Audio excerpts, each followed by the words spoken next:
ഉമ്മയിൽ നിന്നുള്ളൊരു സ്നേഹം ഉലകിലില്ലേ ഇല്ലൊരു ബദലും. കൺമണിയായി പോറ്റി വളർത്തിയ കാരുണ്യമാണവരും. ഉമ്മ തരാൻ ഉമ്മ കൊടുക്കാൻ ഉണ്ടൊരു പൂതിക്കും അവരില്ല.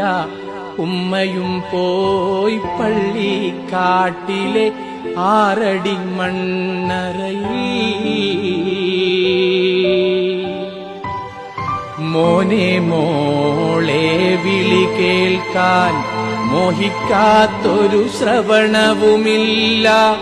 ഉൾവിളിയുണ്ടെപ്പോഴുമെന്നും ഉമ്മ കൽവിലുണ്ടേ.